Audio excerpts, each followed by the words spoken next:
Hello साथीहरू, नमस्ते। आज चाहिँ म कफी टिप्न जाँदैछु। कफी टिप्न लाग्यो। ल, मेरो चाहिँ यो बोटमा यस्तो राम्रो भएर फलेको छ नि कफी। म चाहिँ कफी टिप्छु।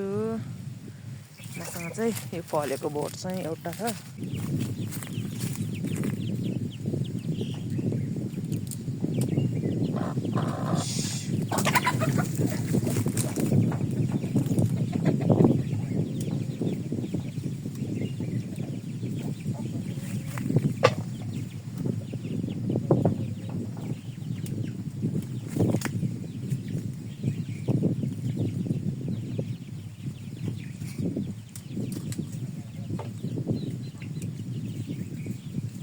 फाइनली साथीहरू, मैले कफी टिपेर सकेँ।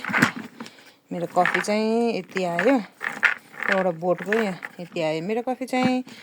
अब मैले यसलाई पखालेर एकछिन सुकाउँछु अनि त्यसपछि यसलाई फेरि यसको यो बोक्रो फाल्नुपर्छ साथीहरू।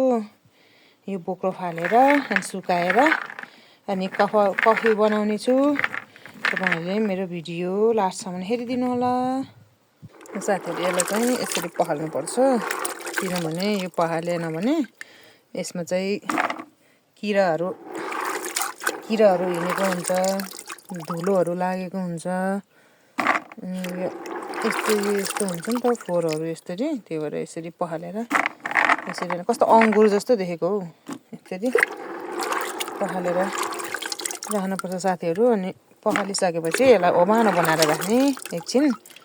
अनि त्यसपछि यसको बोक्रो निकालेर अनि यसको चाहिँ 2 लेयर हुन्छ कि साथीहरू। यो माथिको एउटा एक लेयर भयो यो बोक्रा है यो। अनि यस्तो हुँदो रहेछ कि। अनि यसको नि फेरि यो सेतो हुन्छ कि, अर्को एक लेयर 2टा लेयर हुन्छ कि। अनि त्यसपछि बल्ल यस्तो यो माथिको गयो, फुत्त उछिटेर गयो हौ कफी त। कहाँ गयो? लेयर 2 लेयर हुन्छ कि, सेतो हुन्छ कि बिचमा एउटा। यस्तो हुन्छ कि साथीहरू। यो एक लेयर भयो यो बाहिरको। अनि यो चाहिँ भित्रको दोस्रो लेयर भयो यो सेतो। यसलाई चाहिँ सुकाएर रगट्यो भने जान्छ। अनि बल्ल भित्र कफीको दाना आउँदो रहेछ कि साथीहरू। फाइनली साथीहरू, मैले कफी धोएर सकाइसकेँ। यति छ मेरो कफी चाहिँ धोएर सकाइसकेँ। अब यसलाई मैले एकछिन पानी उबाल्न दिन्छु। अनि त्यसपछि यसलाई यसको यो बोक्रो फाल्ने हो। यसरी यो 2 लेयर हुन्छ कि, एक लेयर यो बोक्रो भयो अनि सेकेन्ड लेयर यो भयो। अनि भित्र बल्ल दाना हुन्छ कफीको। कफीलाई यसरी कपडामाथि यसरी सुकाएको छु एकछिन सेडमा।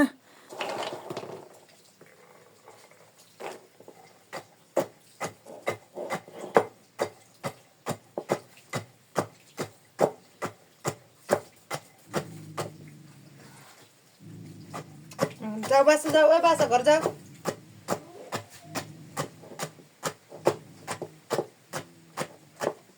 कफीको बोक्रा पनि छिल्केर भ्याइसक्यो। अनि यसरी सुकाउँदैछु। अब यसलाई घाममा सुकाउने हो।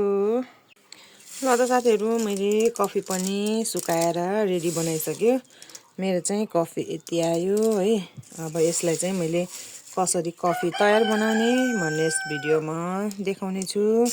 यो कफी अर्ग्यानिक कफी हो कि यो, घरमै बनाएको चाहिँ प्योर अर्ग्यानिक, एकदम राम्रो खुसबुदार हुन्छ।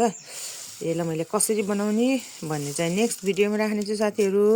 यदि तपाईँहरूलाई मेरो यो भिडियो मन पर्यो भने, राम्रो लाग्यो भने लाइक एन्ड सेयर सब्सक्राइब गरिदिनु होला। हस् त, बाई बाई।